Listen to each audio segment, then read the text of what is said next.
but you have two terms I find really, really fascinating. I've never really encountered before. You talk about sort of money behaving or misbehaving, right? Which I think is just hilarious because it's like a little kid. You think about behaving or misbehaving. So share with us a little bit about those terms and what you mean, and can you give some examples of each? Sure. Well, my background is in social work, and that's probably why I think of it like that, because I think that um, we are about behavior, and I believe money management is more about behavior with your money than it is math, right? If I mean, probably the vast majority of us know the math. It's getting our behavior to follow what we know we should do, or what's going to move the needle right in the right direction, whether it is to increase savings or reduce debt.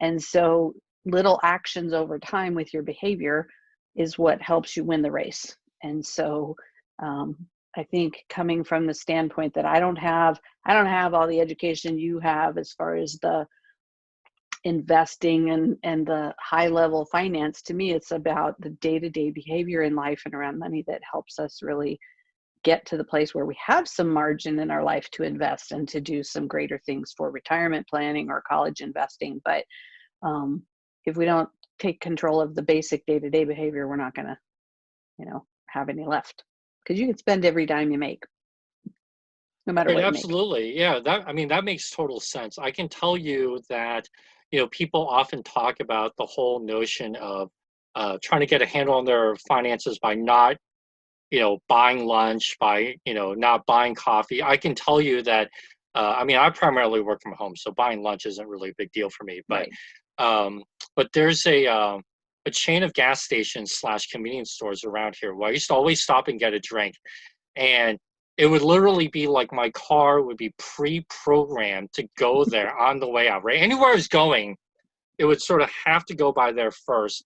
To the Sure. point, by the way, I have to admit that there'd be times where I would go there knowing I would have to get gas, but then just because it was so ingrained in me that I would just pull into the parking lot as if I was going in to get a drink. And then I would have to remind myself, oh yeah, I'm actually here to get gas, right? And I would have to literally back out of the parking spot to go pull to the pump to go get. Of Right. course, then I would go get a drink, right? So it's a great habit. So talk to us a little bit about sort of this. So give us some examples of what you mean by sort of money behaving as opposed to money misbehaving.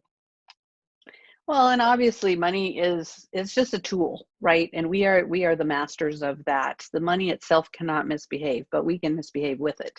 And if it's not doing what we intended it to do, then I guess I would consider that to be misbehaving, because we have expectations of what we want out of that money, and what our dreams are, what our why is, what we want to do with money, whether it's to travel or to eventually quit work, um, put our kids through college, or give it to the you know poor, whatever charity, right? So we probably all have some ideas of what we'd like to do with our money, but if we're not telling it where to go, my favorite phrase is tell your money where to go instead of wonder where it went.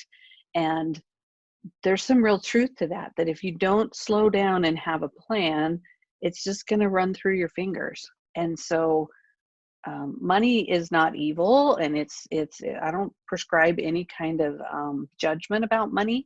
It's just we have to sort of be the parent and decide what the boundaries are, what the rules are around that, and what our expectation is of that.